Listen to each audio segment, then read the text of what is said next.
Hello, everybody, and welcome to the Commander Pod, your Magic the Gathering podcast for all things Commander. I'm Spencer Simpson. And I'm Keltson. There has been so much product released over the past 2 years, and that means that there are a ton of new cards available to play in Commander. And I don't know how you feel about it, Spencer, but I do feel like I haven't been able to keep up very well. Yes, when there's so many cards, you can only focus on so many at a time. And can you name the amount of sets that have been released the past 3 years or whatever? No, especially if you include supplemental sets or just like Commander decks or Secret Lairs or whatever. It's just too many. I can't keep track of them all. Yeah, absolutely. I'm thinking of Lord of the Rings, and that was 2 years ago now, almost. 2023. Really? I think so. Let me look it up. That simultaneously feels very recent, and in terms of amount of product released since then, so long ago. Right.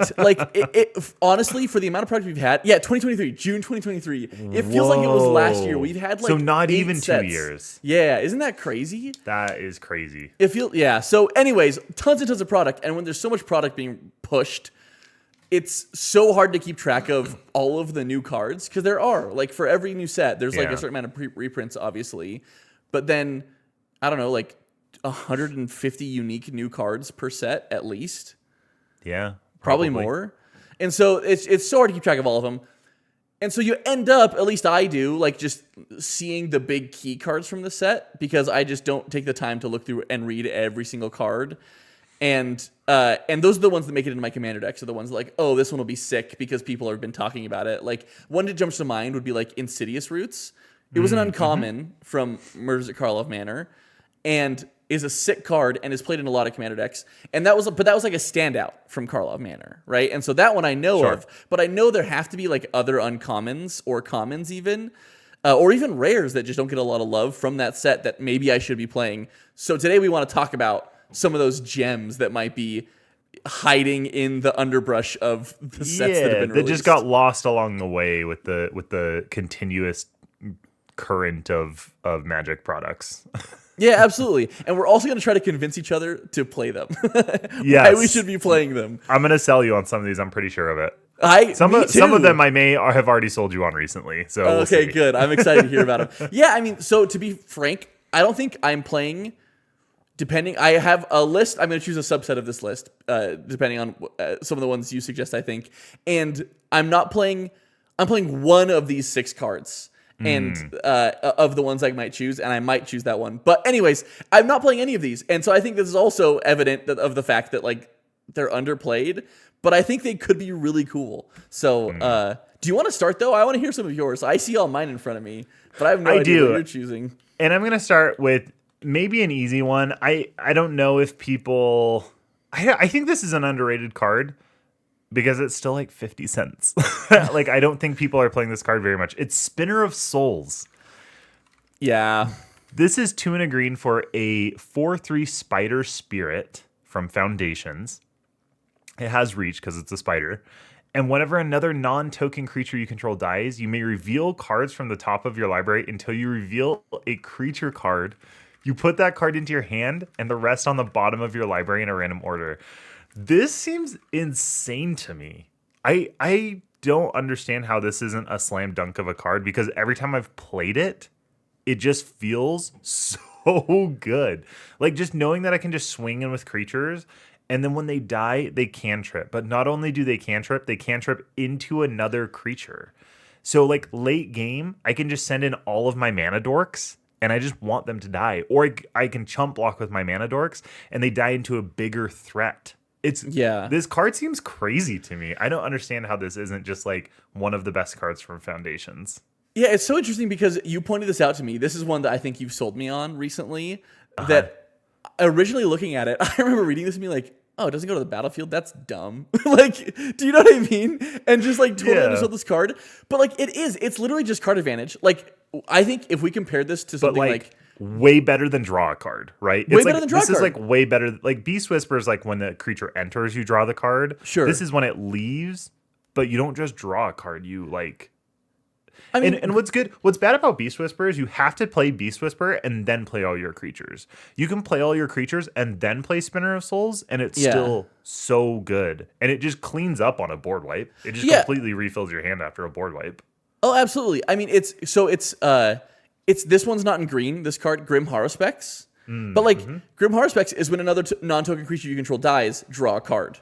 And this like I don't know why when I read Spinner of Souls I didn't read it as when a creature dies I literally just get another creature. And Grim Haruspex is like a $3 card that's played in so many Aristocrats decks. And like 40% of the time on Grim Haruspex you're just gonna get a land.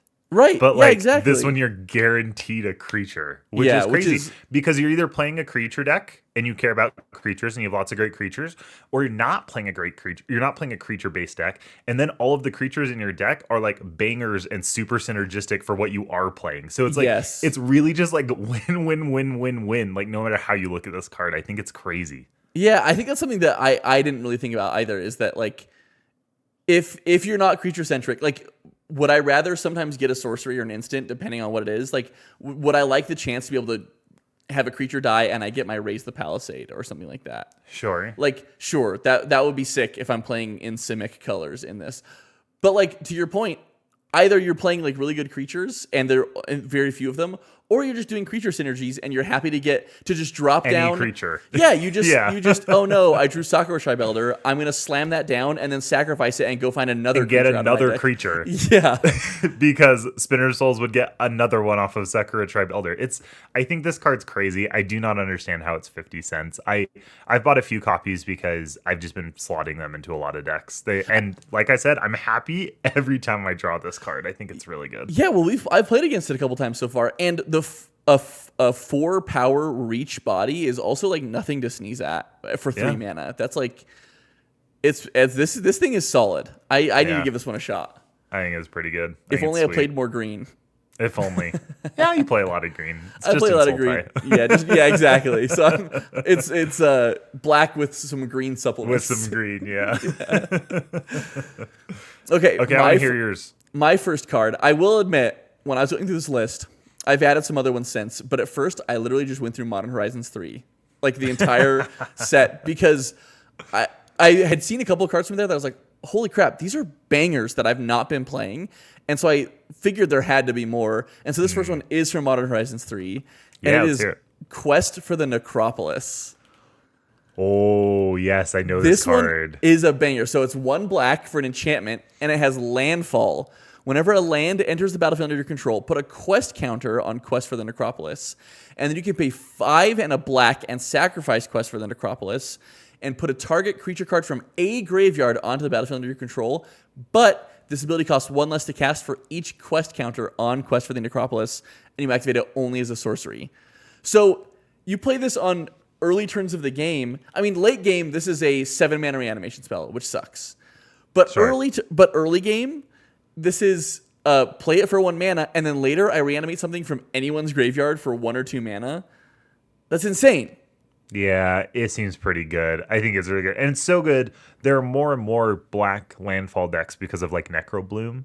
So yeah, this just becomes so good because does Necrobloom mill? I don't remember if Necrobloom mills. I don't know, but that I know it does. I know that like in the black landfall decks, you're going to be doing a lot of milling anyways and trying to play lands from your graveyard. It does mill. It has dredge. It gives lands dredge. Yeah, that's what I thought. So like this is crazy in that because you get to mill your big threats in, play the lands, and then you get to get your big threats back out for really cheap.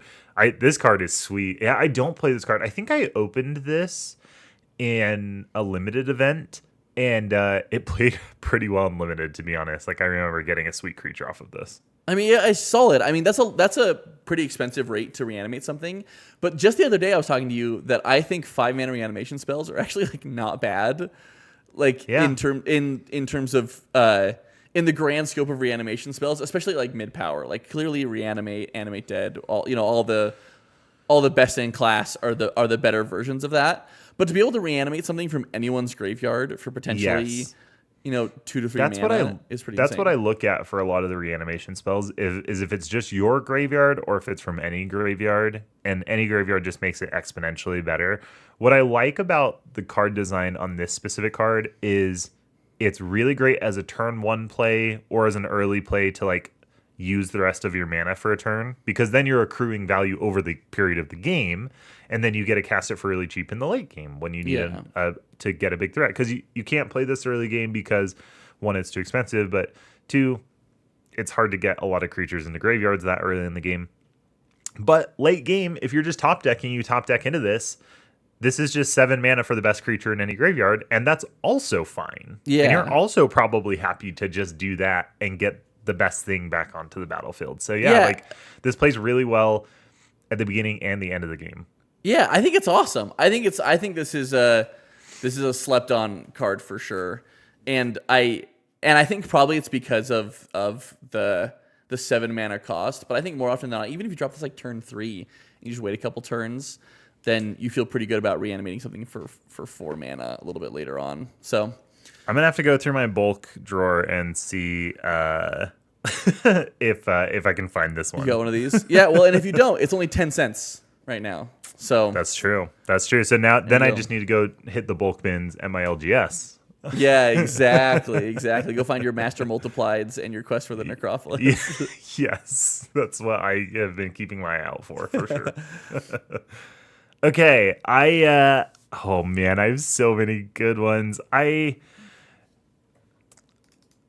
going to talk about this one because I don't know if it's good enough. I don't know if you should play it. But it leads me, thinking through this card led me to another card that I think used to be very popular and played in Commander and isn't so much anymore. The card is Diversion Unit, and it's from Ether Drift. It is 1 and a blue for a 2/1 artifact creature robot with flying, and it has blue, sacrifice this creature, counter target instant or sorcery spell unless its controller pays 3. Spencer, does this remind you of any cards? Yeah, this reminds me specifically of Malevolent Hermit. And I think specifically Malevolent Hermit is the one that is the most similar to. And then secondarily would be the what's her name? Glenalendra, right? Yep.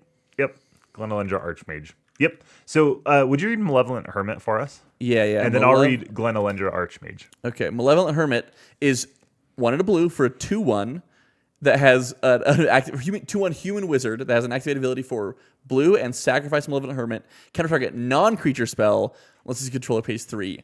Whoa! Diversion Unit is sick.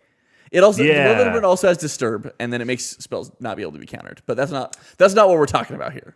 No, and then oh, it's instant or sorcery though. Diversion Unit. It's instant sorcery. It's not as good. Okay. But Glenalendra Archmage, however you say it, is 3 and a blue for a 2/2 fairy wizard with flying. Blue, sacrifice Glenalendra Archmage, counter target non-creature spell. Period. Mm-hmm. And then it has persist. So if it dies, if it didn't have a -1/-1 counter on it, it comes back and you get to do it again. You play Malevolent Hermit, is that right? In one of your decks? I have in my decks previously. I've started taking out counter spells from my decks just because. Just to reduce the number of them? Just reduce the number of them, reduce the feel bads. Early on in my Magic playing in Commander, I really liked counter spells. I really like blue and I really like counter spells still. I think they're really fun. Yep. I have got the sense that my play group doesn't like counter spells as much. You know, there's just like when you counter a spell, there's always like this, yes, I did it, and the person that was casting spell just goes, oh, and then like the turn passes. You know what I mean? And I didn't like that feeling as much, and so I'm playing. Did you feel that with Malevolent Hermit? Because it is like face up, super telegraphed. I think I play Malevolent Hermit in my current Sidisi deck. I think it's good. I think it's sick. I think it's a really good card. Makes people play around it too. It's like turns into like a Rhystic study kind of for a creature. So I was thinking about Diversion Unit, and I was thinking about even if someone pays for Diversion Unit, I don't think even if they can pay for Diversion Unit. Right. I don't think they want to, right? Right. Because it feels bad to pay an extra 3 mana. Yeah. So I'm just wondering if like this effect, if I should be playing more of it. Because Diversion Unit, Malevolent Hermit, and Glenalendra. I always say Glenalendra like that's the name of the card. And it's a legendary creature. Yeah, right. Me too. Me too. I wonder if I should be playing these effects more because it just forces people to play around them. And so it's almost like you've gotten to use a counterspell multiple times because they don't cast it. That's because they're never good. they're never gonna cast it to remove this thing. And they're never going to feel good paying the extra 3 mana. And for Glenalendra, it's just like countered. Like they don't even get the opportunity to pay extra mana. And so like I actually wonder if playing a face up counterspell is way better than I've been giving it credit for, and if I should try playing it more. Yeah, I mean, so I probably should be playing Malevolent Hermit more. I think it's a cool card. Actually, it's one of my favorite cards because I just remember early on I was building like a Muldrotha deck, and it was in that deck, and I think it's a cool card. I'm wondering if I want to be playing this in, first of all, CDH, because the Disturb is kind of sick, and I know it's like bad rate for a counterspell, but it's like still pretty solid. But secondly, in Garth, because this is a wizard with an activated ability. Oh, cool! That I can give to all of my creatures with Hazel. Oh, that's gross. Isn't that gross? With Hazel's Brewmaster, or Agatha's Soul Cauldron. Yeah. So can I tell you why I do think that Malevolent Hermit is better in the sense that like it's just non-creature spell. Sure. The reason I like Diversion Unit is because it has flying, and it makes it so much more obnoxious that you can also just hit someone in the face every turn for 2 damage. Smack them for 2 damage. And still keep up the counterspell because you don't have to tap it. That's so cool, actually. So the reason I think I don't play Glenalendra very often is because it costs 4 mana to get on the board. But 2 mana for Diversion Unit or Malevolent Hermit does feel a lot better. Yeah, holding up a blue, like just holding up 1 blue after 2 mana, and maybe like it feels bad if Glenalendra Archmage is the only thing you play for turn, and then you pass because you need to hold up a blue. If you were to play like a Mana Rock and a Diversion Unit and then hold up your mana, then you're feeling like way better about that. Yeah, totally. Plus, this is an artifact, so this is like relevant in like I mean, the other one is a wizard. The other 2 are wizards, but this is relevant in artifact decks. Artifact decks, yeah. Yeah, I don't know. I think it's interesting. I think this is probably just an effect that I need to explore more. And it's fun that we got another version of it. Yes, for sure. But what it really made me feel like is I have a Glenalendra Archmage that I'm not playing, and I should put it in a deck. It's so good. It lets you counter 2 spells, which is insane. Yeah. And just like straight up counter them too. It's so expensive though. 4 mana is so expensive to play. It's so expensive. But like you're just taking like a whole turn off. Yeah, but then but in casual it feels bad. Like the more this card is way better the more casual the game is, but it feels way worse the more casual the game is. So that's why I feel like Deranged Hermit and Diversion Unit might be like a much better rate for that. Yeah, I do. I think so too. Man, I should be playing Malevolent Hermit. That's such a cool card. And I should be playing Diversion Unit. No, and like I said, I'm not really trying to sell you on Diversion Unit. I'm trying to sell you on the face up counterspell. Yeah, I think of whatever flavor. Yeah, but I think that's something we should be playing more. Plus, it feels less bad to be like, hey, you're playing into it. Yeah, like this. And then there's like cool political power to be like, hey, I won't counter. Like if someone's like, hey, I need to cast this spell, will you not counter it? And you're like, okay, well, what's in it for me, right? I love that. I think that's a fun part of the game. It's the equivalent of showing a force of will from your hand. I mean, like, look, I've got a force of will. If you don't do this, I won't counter your force of will, and you get multiple counter spells for each counter spell that you have available. For sure. All right, what is your next one? Okay, no surprise. This one is another reanimation spell. And it's one that I actually Is it also from Modern Horizons 3? No, this one's from Battle Bond. Ooh, nice. And it's one that I've seen a lot that I've been wanting to try, and I don't know actually how good it is, which is not very convincing, but I think it's such a cool card, and it's Thrilling Encore. It's 4 and a black for an instant that says, put onto the battlefield under your control all creature cards from all graveyards that were put there from the battlefield this turn. I have not been brave enough to try this yet, but I always think it looks so cool. It looks so good. It looks so good. Oh, this one looks so good, and I've not been brave enough to play it either. but it's got to be good, right? I mean, now we're in a world. Now we're in a world where there's Farewell and Sunfall and all that crap. But Yeah. It's but this, yeah. my issue Go with ahead. it.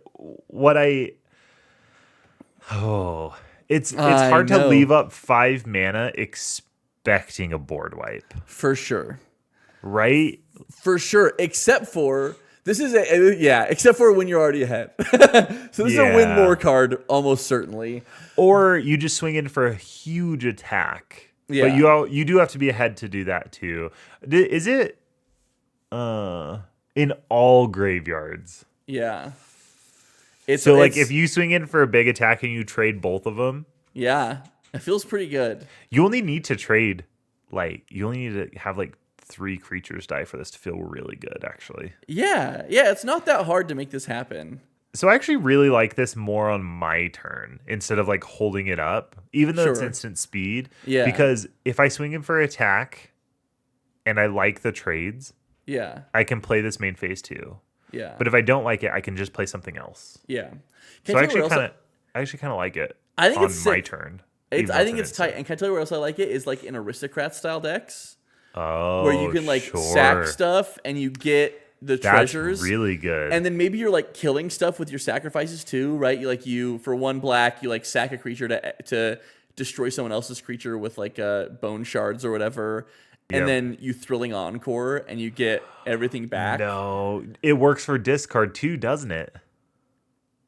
From the battlefield. Oh, No, from it's the battlefield. From Oh, the dang. battlefield. I Yeah, from thought, the battlefield. dang. Yeah, That would've yeah. Not quite that sick. But But I village do think it's rights? cool. Yeah, right. Exactly. Yeah. I you mean, just, okay. Actually, let me reframe it this way. Worst case scenario, it's a Malakir Rebirth for 5 mana. right. But also that you can completely blow out your opponents if they sack all their creatures in Right, their aristocrats deck, or yeah, they have a right. big block or something like that. Okay, I might be sold on this This one. is kind of a cool gotcha card. This is a cool gotcha card that I think like if you're playing a deck that's already playing like instant speed, like I'll tell you the deck that this wants to go in is the crap, I can't remember her name. She's the Demir Fairy. Do you want to know what this was reprinted in? What was reprinted in? Wilds of Eldraine Commander. Oh, it was. Yeah, I think it was maybe reprinted in what was the Wilds of Eldraine Black Commander? It was the Was it the fairies the deck. other Leela, or was Yeah, it the It Tegwell? was Tegwell. Yeah. I was thinking, Nimrus is the one I was thinking of. That's like whenever you Oh, cast your funny. first spell during an opponent's turn, because Nimrus also already wants to play at instant speed. So this is kind of a sick one in Nimrus. Oh, that's cool. I don't know that I've ever played against a Nimrus deck, actually. That's cool. Could be kind of cool. I think it's a cool card. Here's the thing. I know we're supposed to convince each other to play these. I don't know if I'm going to be able to convince you or anyone else to play this card, but I think it is a cool card, and I love the art, and I love the So flavor much. text. Welcome to Yeah. the winning team, which Yeah. also is kind of funny as a win more card. So, okay. I love this card because it slots so well into a casual deck. Like, this is the Yes. perfect kind of card that, like, will not cut it at a higher power, Yes. probably. Yes. But is the perfect kind of card that feels so fun in a lower power, more casual deck. And so, Yeah, like, I agree. yeah, if the next time I'm building like a more casual deck, I definitely want to put this in there. Yeah. I'll tell you where this feels good is like in a deck where you're playing like edicts too. Like you play like Yeah. a Cursed Marauder, and then you're Ooh, like, get 'em okay. back. And then you get it back, and then all the creatures they sacrificed also. Whoa, it's Right? crazy in an So edict. you deck. make them each You have to have enough sacrifice mana to do the edict stuff, and then Yeah, throwing sure. Encore. 7 mana. You need 7 mana with a Cursed Marauder. You need 8 mana with some of the other edict Sure. creatures. But You really want it to be a Curse Marauder though, because it's non-token, isn't it? because it's non-token, yeah. Yeah. So I think this is a sick one with a Cursed Marauder. I think it's cool with you need 10 mana, but like Ravenous Rotbelly is kind of sick because you sack 3 of your creatures and you make each of them sack 3 creatures, and then you can get all of This them is back. really fun with sacrifice effects that get you mana, like Phyrexian Tower or stuff like that, because then you can just use the mana to play this. 100%. Yeah. If you have something out that's like making treasures when things die or whatever, like this Yeah. is super sick. Okay, I'm in. I think it's a fun one. It feels kind of like it feels kind of like an instant speed situational living death to me, if that makes sense. Like, Sure. there's a lot more stuff that needs to happen. A very for it to be narrow good. living death. Yes, but it's Yeah. also one-sided too, right? Yeah. Like a living death has gotten me back in Nyxbloom Ancient when someone else played a living death. Sure. But this one, no, it's my Nyxbloom Ancient now. Plus, plus you're playing mono black. I'm really pushing this one. You're doubling your mana. You're doubling your swamps pretty often in mono black. So maybe Sure. I don't know. Anyway, Also, so good with braids. yeah. Do you have a chance in your end? You do have a chance in your end step after Braid's effect to then like snatch up all the creatures. Yes. Yeah, you do. Yeah. So That's pretty pretty good cool. pretty And then good when if Braid's you're playing Cabal Braids. Mini gets unbanned at the end of this month, then it's also pretty good. Then in that one one. too. Okay, sorry. Go ahead. This is It's so your good turn. in your smokestack deck. Yeah, exactly. Your sacrifice stacks edict deck. Okay. This is also one that I feel like I'm gonna have to convince myself of. Kind of like diversion unit. This one's also from Ether Drift. I did try and pick some that were like from fairly recent sets. Tell me how you feel about Agonosaur Rex. I'm guessing that's how you say this card. Agonasaur Rex. This is Agonosaur. 3 green for an I see it. 8/8 dinosaur with trample from Ether Drift and cycling 2 and a green. When you cycle this card, put 2+1/+1 counters on up to 1 target creature or vehicle against trample and indestructible until end of turn. That seems pretty good. I do like uncounterable cycling effects. That's pretty sweet. Yeah, how do you feel about a more expensive Tamiyo safekeeping that draws you a card? That cantrips and is uncounterable. Except for it doesn't give hexproof. Because doesn't Tamiyo safekeeping give hexproof, or is it just indestructible? Hexproof, yeah. So you're trading out hexproof for trample. For trample. Yeah, so it doesn't dodge exile effects, which is not as good. So let me tell you why I've been thinking about why I might like this card. Yeah, tell me, please. Because let's say I ramp on turn 3. Okay. Or 2 or whatever, and I get to turn 4 and I have 5 mana available. If I don't have a threat, this is a threat. It's a big body. We talk about like big bodies, just like big body creatures just not being good in Commander just for body's sake, just to like have a big body. But an 8/8 with trample with some form of damage evasion, yeah, especially if you can drop it on turn 4, like actually has to be dealt with. Yeah, for sure. Because what are they you're gonna attack them, and what are they gonna do? Like block with their 4/4 or Right. like a mana dork, like, and just like chump block 4 damage away? No, they're just gonna take 8. Like this is Yeah. a creature that is just going to do 8 damage on turn 5 if it's in your opening hand and you ramp, right? Right. So what I like is like if you have nothing going on early game, this is like an actual threat that someone probably has to spend removal on. Yeah, for sure. And then so what did you do? You did like 16 damage and baited out removal. Like that's really good, actually. Like you don't Yeah. even have to have a deck that cares about big tramply creatures. Like it can just be a good threat on its own. And then if you have this in the late game, this is like a good protection spell for destroy effects and board wipes that also draws you a card. Yeah. Or you can, and because you can cycle at instant speed, it can also be a trick to get through a bunch of damage by Wow. making your creature tramply. Wow, I didn't think about that one too. That's crazy. So like, I actually think this card's insane, and it has so much flexibility. Wow, that's so phenomenal, actually. Yeah. The 3 mana is non-trivial, but like But okay, you draw a card. but you draw a card. Yeah, that's pretty good. Like this is definitely the kind of card that is way better offensively. Like Tamiyo Safekeeping is great because it gives hexproof, I think, and indestructible. Yeah, and it's it costs 1 1 mana. mana. Yeah. This is worse than that as a protection spell, but it can be used as a protection spell in a pinch. If like, and you're playing green, so you're gonna have mana to spare, right? Yeah, Like you can sure. just keep up 3 mana and yeah, cycle this in response to a board wipe.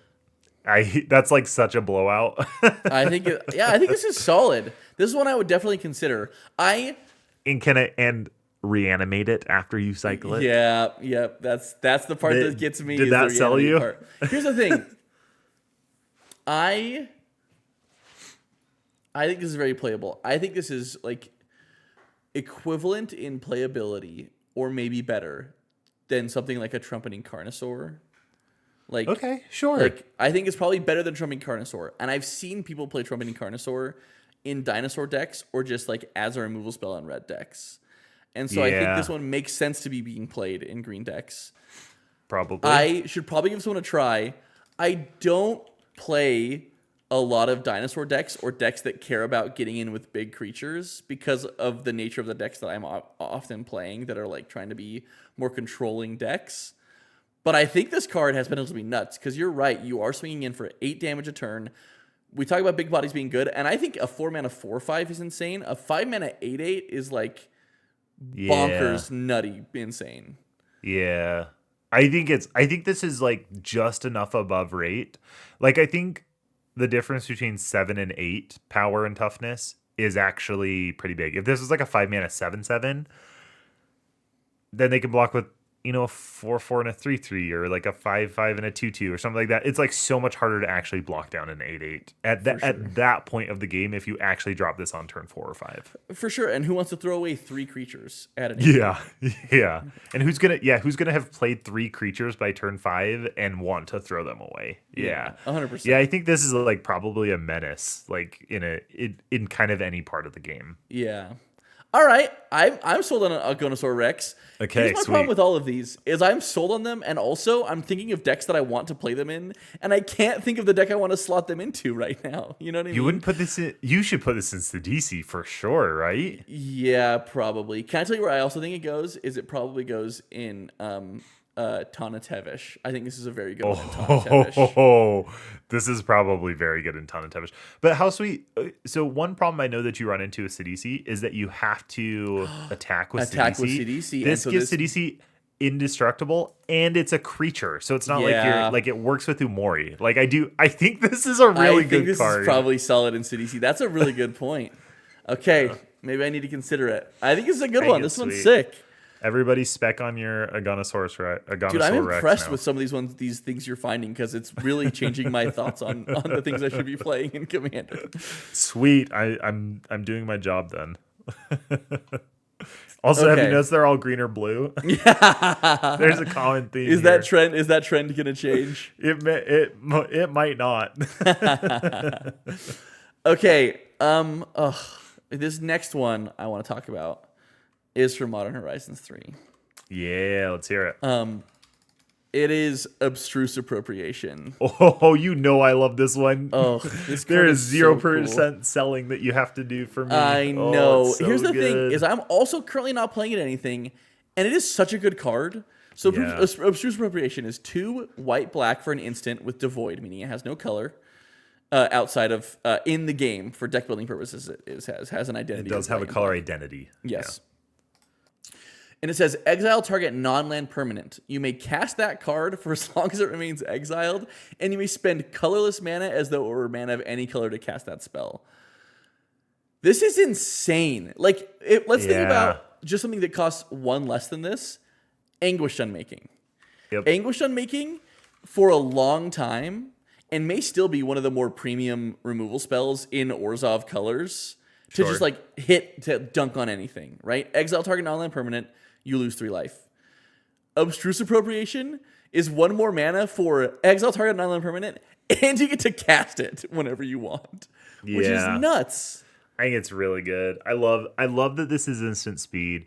I love that you don't have to cast it, so it can. If you just need that thing exiled, if you just never want to see that thing again, then you don't have to do anything about it. You can just leave it in exile. I think the one thing that. So I don't have it in a deck right now. I bought a couple copies of it because I'm so excited about this card. I think it's really cool. When it first came out, I bought a couple copies, and I haven't slotted it into a deck yet. And I think one of the things I worry about in action is needing colorless mana to be able to cast, to be able to get the off-color pips. Yes. Yes. Okay, I think that becomes more and more of a problem as you are moving up in colors. So if you're playing just an Orzhov deck, I imagine you're playing like a Mind Stone or a whatever to be able to get colorless mana potentially. How many sources do you feel like you'd have to have in your deck to like reliably? Yeah, that is the hard part because you do need colorless mana. It's not you can just spend mana of any color to cast it. Yeah, it is different. But you also can just only target white and black things, or like snag a one ring. Like Right. there's other things that you can do to get to work around that. And there are treasures in the game in so many colors. Yeah, right. And like right. any talisman does it for you because it taps for colorless. So I do think there are ways around it. But I do think that's one of the like hesitations that I have every time I've considered this. Also, the alternate art is like absolutely wild, and I think it's some of the coolest art that we've had recently. It's so cool. This card is sick. I just think this is a sick card. Needs to be played more for sure. Yeah. I'm putting it in my next budget deck. I'm gonna try. Sweet. If I'm playing Orzhov Colors, this is going in. There's 20 cents right now, and it's just that's crazy. I feel like it used to be more. I feel like it's gone down. Yeah, it probably has. I think it's good. People are sleeping on it. People are sleeping on this card. This card is very good, I think. And I need to try it. It's so good. I also just haven't built Orzhov for a long time. Like I actually haven't had a chance to put it in a deck recently because I've been brewing a lot of green decks and not Orzhov decks. Can I tell you what this goes in? Is my Sidri deck. Because Sidri is going to be able to make a ton of colorless mana. This is going to be insane in Sidri. Yes. I'm putting it in there right next now. round of updates on Sidri. It gets Abstruse Appropriation. And that's cool. And the diversion unit. It gets diversion unit too. And the diversion unit, yes. I love it. Awesome. Okay. I'm going to choose a card that I actually think does see some play, but I was not aware of it until recently because it just recently got a reprint. And now I am considering it for a deck. And so I'm wondering if there's some other people out there who also did not know about this card. It is Standstill. Standstill is 1 and a blue for an enchantment. It was originally from Odyssey. It was originally printed in Odyssey, which I think was maybe 2001. Is that correct? I don't know. Wow.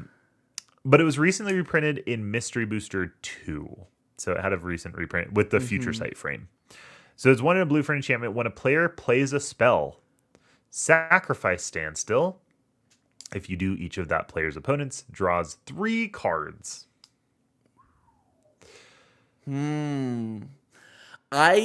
This seems solid. This seems very good. It seems if you're in decks that you're maybe not trying to cast spells as much. Yeah. So I think this is really good probably like in 1v1 in Cube or something where you can like try and get ahead on the board, play this, and then like you get like a mana sink on board or whatever, and you just sure. Like that seems really, really good. But so in Commander, I think it's really good because you're only going to play this in a deck where you're okay maybe passing 1 turn cycle, keeping mana up and playing something instant speed. Because I think the play pattern you want for this deck is you play out your hand, and then with your last 2 mana, you play Standstill. And then there's a turn cycle where each of your opponents says, maybe I'm not going to cast a spell. And then it gets back to you, and you untap. You need to feel comfortable with your deck being able to pass for 1 more turn cycle and wait to cast any of the spells in your hand at instant speed until somebody breaks Standstill. Yeah, I feel like you need to be in a deck that does that. You could also potentially be in like a blink deck that can exile this until end of turn or something. And so you like that's so cool actually. And so it just comes back out until you can like a phasing deck, like phase it out or something, or a deck that can sacrifice this and then get it back out both on your turn or something. There's got to be some ways that you can abuse Standstill pretty well. This has got to be busted in Muldrotha, right? I think so. I just don't know how Muldrotha sacrifices it. I don't know how Muldrotha gets rid of it because it doesn't sacrifice itself. It does. Right, but but the problem is Muldrotha also wants to cast spells, I think. Sure, but like I said, you just make sure it's the last spell that you cast of your turn. Oh, so you're saying so if somebody has triggered it on their turn, you cast it as the last spell on your turn. Yeah, that makes sense. And every turn cycle, you're just making it so either nobody plays anything. Yes, that's the part that I'm concerned about. Is that I do think Muldrotha does want to play spells, and so I don't think Muldrotha feels comfortable like just. Do you think passing. people play? How do you think people play around this? Because, like I said, I didn't know about this card, and this may be a popular card, and I'm not aware of it, and it may partially just be that nobody in our playgroup plays this card. How often do you think people play around this?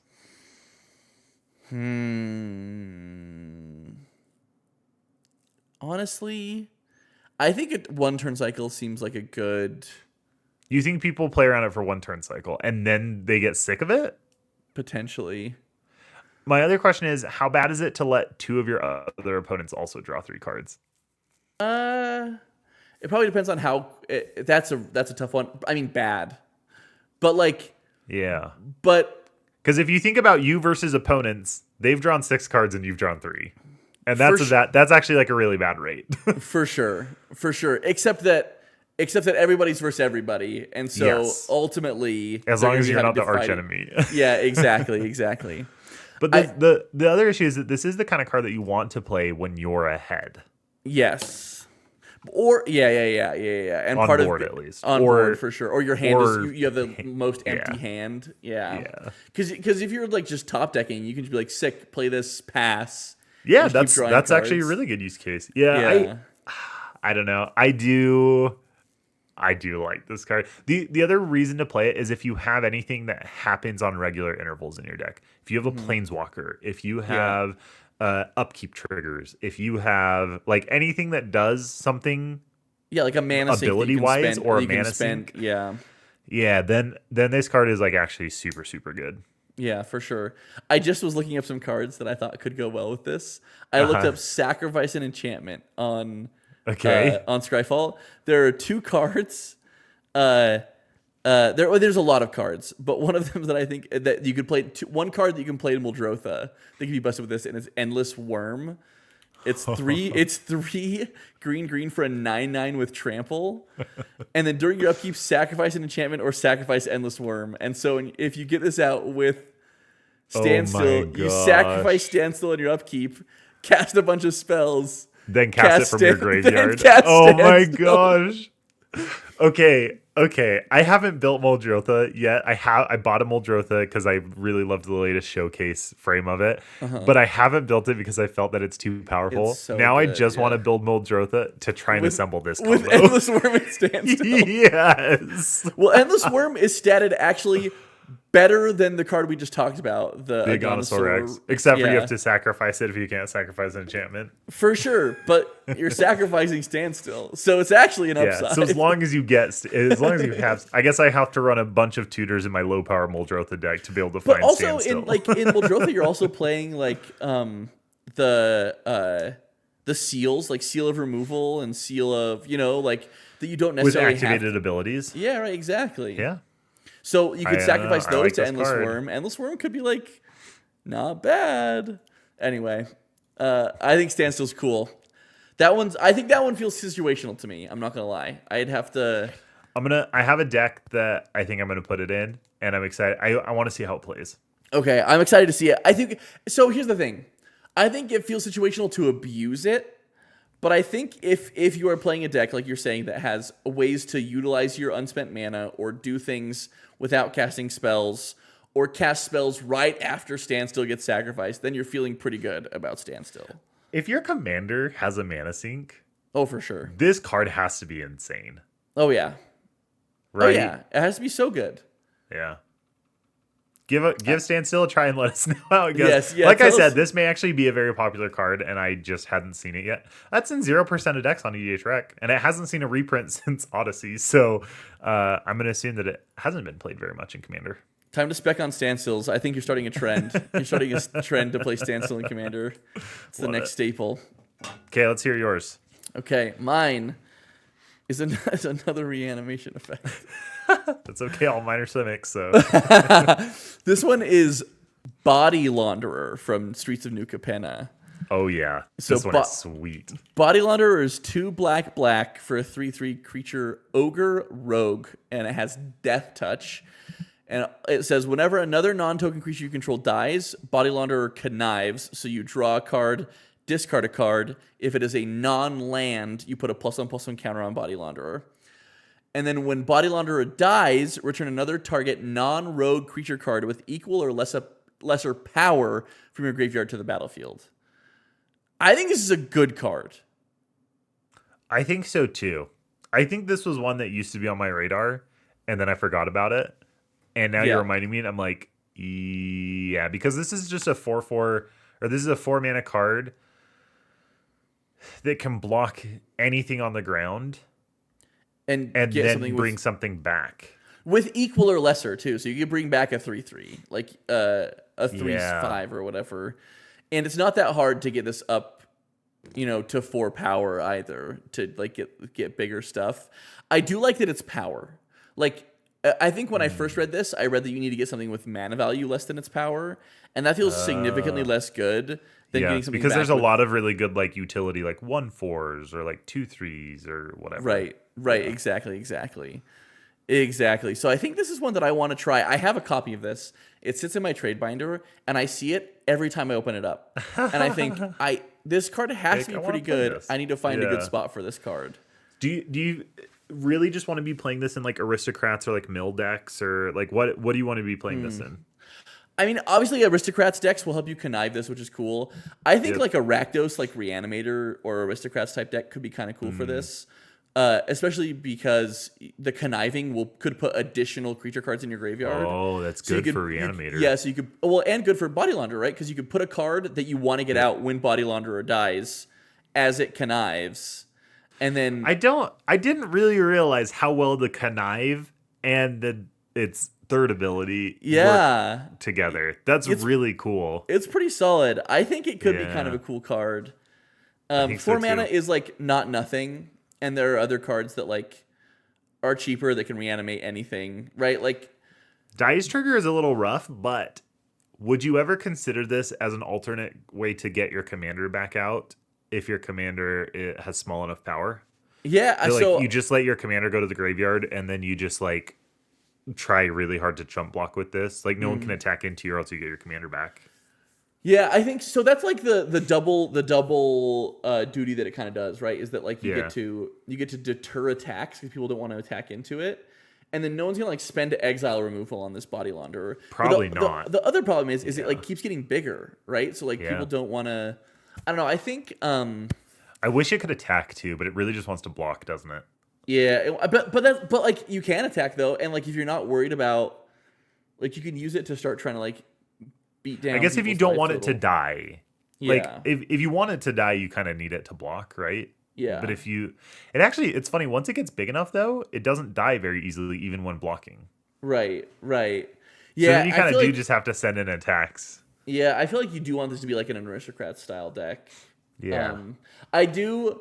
I'm noticing the non-rogue text here, and I so you wonder can't if, loop itself. Yeah, exactly. I'm wondering if it wants to, like I was thinking about like victimize, like you victimize this, get 2 other creatures, get it back out with its own trigger or whatever, but you can't because it's non-rogue. But I was gonna say it'd be sweet though if like, could you do this with something like Chthonian Nightmare's 3 mana, right? 3, yeah, it gives you 3 energy. Yeah. Yeah. Dang, there's got to be a way to abuse this to loop it with another reanimation spell. Yeah, but anything that wants to like sacrifice stuff, I think can do a pretty good job with Body Launderer. I think it's a cool effect. I think it's a cool card. I think conniving is like way better than I ever gave it credit for. Like being able to shape your hand with draw discard is so good. And then if you get the added benefit of doing reanimator shenanigans, I think this is super good. I think this could be a very cool card in Sephris of the Hidden Way, because this will help you get creatures into your graveyard to trigger Sephris. It does suck that it's non-token creature. It's like not as good. It's like it's a card neutral non-token creature, but it's also card neutral in the sense that when this dies, you get something. So I think this is pretty solid. I'm in. Sick. You Tell me sold about me. yours. Okay, this is my last one. I am having a really hard time deciding what my last one should be. I want to pick one that I know is played in Commander. How about you can pick an honorable mention at the end. How about that? Okay, yeah, I'll pick an Okay. honorable mention at the end. Okay. Okay, I know what my honorable mention will be. Okay, so this one is played in Commander, but I know that you don't play it in Commander. Okay. And I don't think anyone else in our play group plays it in Commander. I love this card in Commander. I think it's very good. This is Season of Gathering. And I do think that out of the seasons from Bloomburrow, this is the most played one, the green one. But even then, it's only played in 2% of decks, whereas a card that I'm going to compare it to is played in 13% of decks. Can I guess the card? Yeah. Is it Rishkar's Expertise? Oh, you were very close. Okay, Garrick's Uprising. No, Return of the Wild Speaker. Return of the Wild Speaker. It's also Garrick. Yeah, it's also Garrick. Yeah, okay, sorry, so Season of Gathering is 4 green for a sorcery at Mythic from Bloomburrow. It is a sorcery. It's not an instant like Return of the Wild Speaker. Choose up to 5 pause worth of modes. You may choose the same. I still feel so silly reading that, but I also love it so much. I love the little pause. Really fun, yeah. You may choose the same mode more than once. So you get any combination of these. You can repeat them, but you only get to choose 5 paws worth. So for 1 paw, you can put a +1/+1 counter on a creature you control. It gains Vigilance and Trample until end of turn. For 2 paws, you can choose an artifact or enchantment and destroy all permanents. Artifact or enchantment. Destroy all permanents of the chosen type. And for 3 paws, you can choose cards equal to the greatest power among creatures you control. So I am convinced Yeah. that green has some of the best card draw in Commander. I I really think so. Okay. I really think that green has some of the best card draw in Commander. And I do think that one of them is Return of the Wild Speaker. So Return of the Wild Speaker is 4 and a green for an instant. You choose 1. Draw cards equal to the greatest power among non-human creatures you control, or non-human creatures you control get +3/+3 until end of turn. Yeah, this card's goated. This card's so good. Yeah, it's so good. It is at instant speed. Season of Gathering is at sorcery speed. I still think Season of Gathering may be better. Really? I think it may be better because it's 1 additional mana, and it is a green pip, but you're in green, so you don't care about that. You get to either make a creature 2 bigger, give it Vigilance and Trample on end of turn, and then draw cards equal to its power plus the 2 counters that you put on it. So you get an additional 2 cards for the extra 1 mana. Also, doesn't have to be non-human. So if for whatever reason you have a giant human, then that's totally fine. That has bitten me with Return of the Wild Speaker. You can also Return of the Wild Speaker and destroy either all artifacts or all enchantments. Yep. So like just for 1 additional mana on Return of the Wild Speaker, wipe the board of artifacts or enchantments. Yeah, that's pretty good. Or if you just want to make something huge and give it Vigilance and Trample, you can give something +5. You can give something 5/1/1 counters and Vigilance and Trample to just finish the game with an Alpha Strike. Or you can make something big and destroy all artifacts or enchantments. Or you can put a 1/1 counter or something and destroy all artifacts and enchantments. Like no combination of options here is bad. There's just so much flexibility built in this card that I still think is some of the best card draw in Commander. I think like the green power based card draw is so powerful. There's like blowout potential where you have only 1 big creature and then someone removes it in response to this. But like if you're playing green, you're gonna have multiple big creatures, and probably someone's not gonna remove it. So like you just end up drawing so many cards. I think this card's awesome. Yeah, it doesn't read this way, but it's kind of like both a Bane of Progress and a Return of the Wild Speaker on the same card. Yeah. Right? Yeah. That seems really good.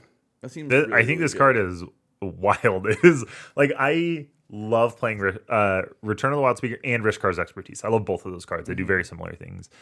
I have had a very similar experience playing this card, plus having the added benefit of either making something bigger to draw more cards or getting rid of problematic artifacts or enchantments.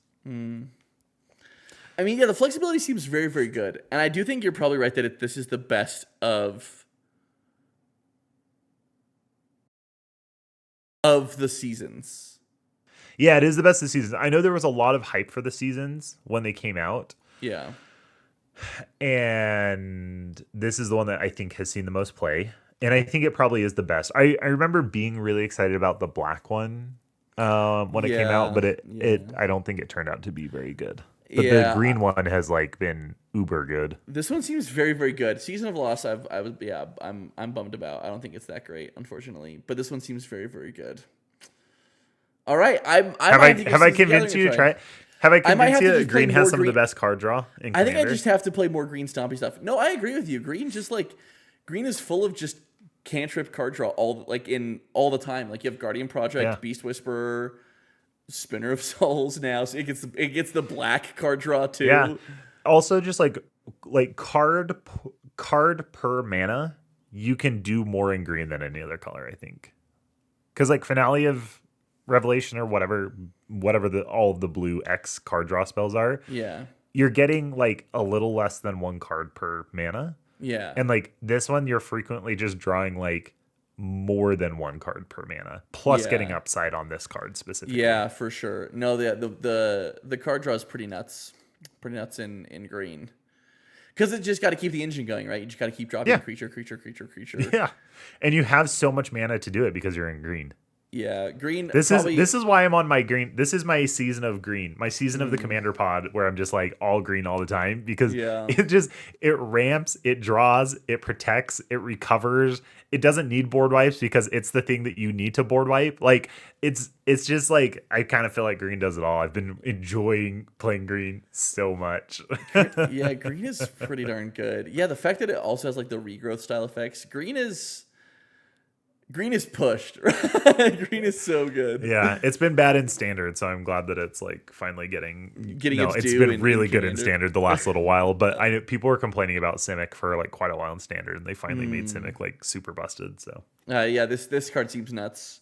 I may have to start playing more green and more stompy green because I've been playing a lot of like green as an addition to like Jund and Sultai. Green for mana dorks. A green forward deck. I think I need to give a shot for sure. I think you do because it's really fun to play. Yeah, that's sick. Okay, I'll have to. I'm gonna start looking at mono green commanders or green forward multicolor commanders. There are some really cool green commanders out there that have slipped under the radar and I think would be very, very fun to play. I played for December for our December play video. I played Radagast the Brown, which I think is a busted commander. I think it's extremely powerful, and because it was one legend among so many, and Radagast is just a less popular character from Lord of the Rings, I do think people slept on Radagast. I think it's a really good green commander. I mean, yeah, the deck played really, really well. It has continued to play really, really well. I don't know that I've had very many bad games with it. I think I just end up being drawn towards like things that to me seem just different from the Stompy game plan, if that makes sense. Sure. Like I'm looking through and I see like Shroofus. I'm like, that seems cool. I want to play Shroofus. Yeah. Nah, it's still Stompy. It's green. It's like Shroofus gets huge or whatever. Interesting. Okay, what's your last one? I'm ready to be sold on your final card here. My last card, another card that I don't play, that I really, really want to play very badly, is Sanctuary Warden. This has been on a list of Spencer's favorite cards before. This is an all-timer for you, I know. Yes, this is. I brought this one back just because I still am not playing it, and I think it needs to be played. You're trying to motivate yourself to play this card? Yeah, to play white. To play white, evidently. Yeah. Sanctuary Warden is 4 white for a 5/5 creature angel soldier with flying. And when Sanctuary Warden enters the battlefield, it enters with 2 shield counters on it. Shield counters are say that when the next time this creature would be destroyed or take damage. I think it's take damage or be destroyed, I believe. Yes. Let's see. If a permanent with a shield counter is dealt unpreventable damage, that damage will be dealt and a shield counter will still be removed. Oh, sure. Okay, so I think yes. it's whenever it takes damage or would be destroyed. Or will be destroyed. Okay, great.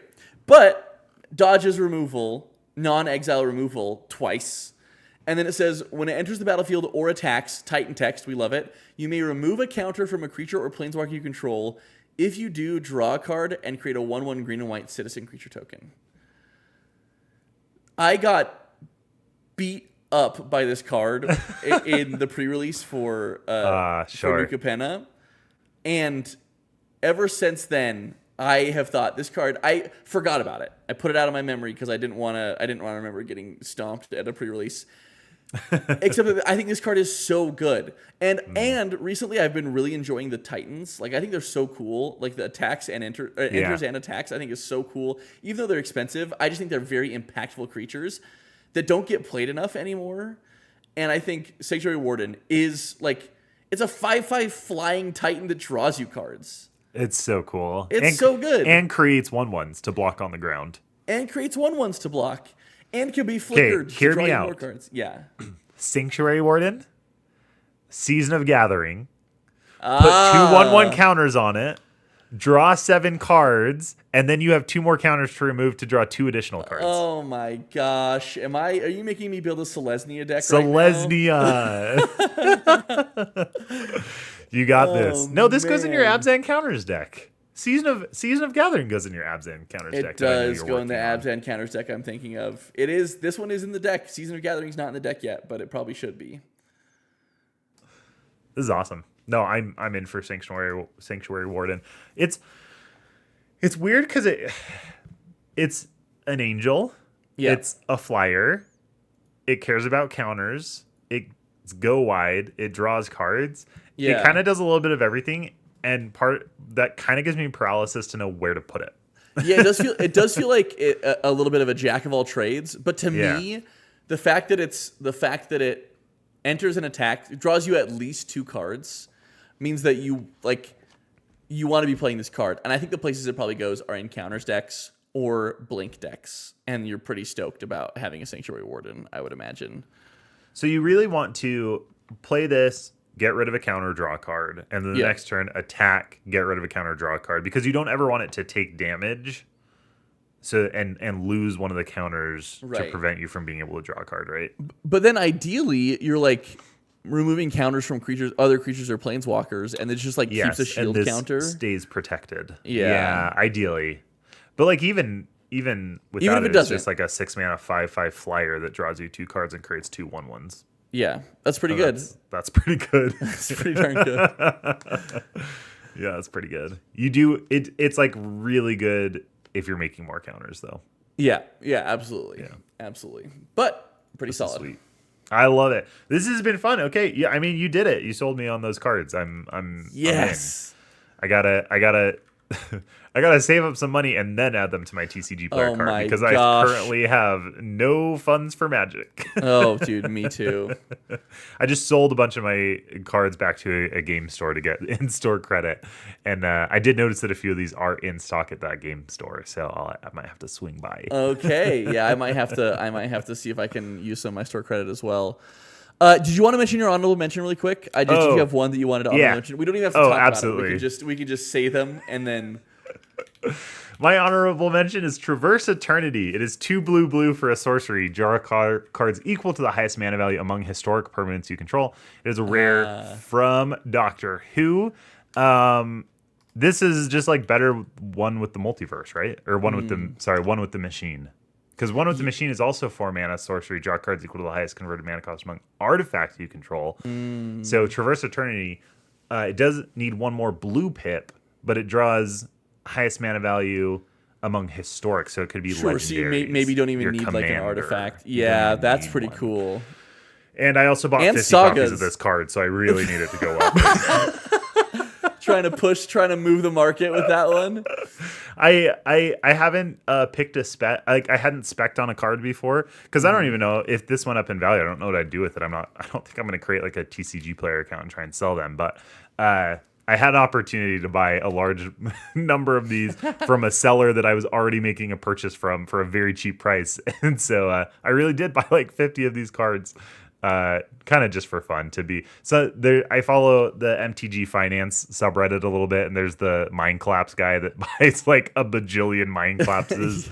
So this is just kind of my Mind Collapse. I'm just gonna keep picking up these cards whenever they're available from a seller. Oh my goodness, that's that I'm so placing fun. an order with, and we'll see how many I can accrue. And then sign them and hand them out when we go to events. There you go. Yeah. They can be souvenirs for people, and they're gonna be like, "Why did you give me this random Doctor Who card that's not worth anything?" Oh, that's amazing. No, I actually think this card is good though. Like I actually think this is a pretty decent card. I think it's got legs. I think it can play pretty well in decks. I think it's probably pretty similar to one with the machine, with the out of not needing an artifact that's a Do you high just mana play value. this? Do you just play this in any commander deck that has a commander of mana value 6 or greater?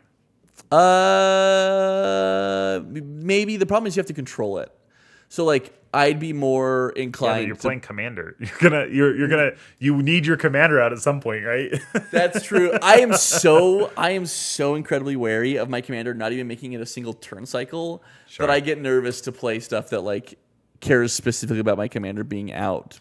But I do think this one's pretty good, and I should probably give it some more weight. You got a backup of if you have artifacts, because like even if you have like a one ring out or like an artifact of some kind, you don't need the card draw if you have the one ring out. But Sure. if you have like a 4 mana artifact out, like drawing 4 cards for 4 mana is like a perfectly acceptable No, yeah, that's rate. super solid. Yeah, absolutely. No. Yeah, I think this is probably a playable card, and for sure nobody noticed it because it was in Doctor Who, and it Yeah, was for just like sure. a random generic looking rare from Doctor Who.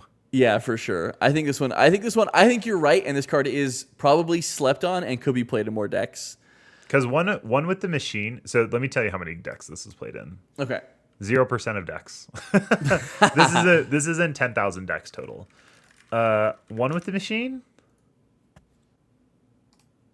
is in 1% of decks, but that's 33,000 decks. So it is like it is played 3 times as much as this card is. Yeah. I mean, I do have a deck that plays one with the machine, and I probably shouldn't Yeah. be playing one with the machine that anymore, and should be switching to this, especially because sagas count. So what if I have a saga out Yeah. as well?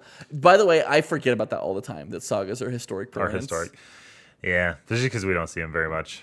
Yeah. But I think we're gonna get more of them with Final Fantasy. There's a bunch of sagas coming. There's saga Really? creatures. Whoa, interesting. So you get a creature for like 3 turns and then it goes away. So it's like it's kind of, I think it's like you're summoning a spirit or something to help you. Cool. And it like has an effect every turn and then it goes away. That's cool. That's kind of Yeah, cool. it's cool, huh? I'm excited to see how those play. That's really fun. Okay, what's your honorable mention? My honorable mention is a card that I've talked about a bunch on this channel already, so which is why I didn't end up putting it in my 5. Nice. And it's Invasion of Amonkhet. I think people so good. need to It play is. the crap out of this card. It's so good. It's one And not only blue- because, like, also because it's fun, right? Like, this Yes. is a fun card to play. Sorry, go ahead and read it. You know, it's okay. Yeah, it's one blue black for a battle siege, which is the only type of battle with 4 defense counters. Enters with 4 defense counters. It says when Invasion of Amonkhet enters the battlefield, each player mills 3 cards. Then each opponent discards a card, and you draw a card. So good. And then Yep. when you defeat the battle, it gets flipped into Lazotep Convert. You may have Lazotep Convert enter the battlefield as a copy of any creature card in a graveyard, except it's a 4/4 black zombie to just 2 other types. I think this card is good. think Are you this gonna buy? card's- Are you gonna buy 50 Am I gonna copies of this card? Am I going to spec on Invasion of Amonkhet? Probably not, but I think this card is so good. I think it does better in decks that care about like reanimation or mill or whatever. I forgot fully that it has each player mill 3 cards. That puts 15 potential hits in graveyards for reanimation targets. Yeah, I think It's this card's crazy. Pretty good. I think it's such a good card. Plus it cantrips. I think it's insane. I'm in. I actually I don't think I have one of these yet. I think I need to pick one of these up. Pick one up. Yeah. 13 cents. I'll give you one of the 50 that I buy. Okay, sweet. Yeah, thanks. Awesome. Hey, this has been really fun. Everyone, thanks for listening. If you're still with us, what are some of your sleeper picks? What are the cards that you think people have missed in the onslaught of Magic product over the last few years? We'd love to hear it. And make sure you like and subscribe and join us next week. And until then, remember to always pay the 1. Bye. I'm looking up Invasion of Amonkhet and buying every copy.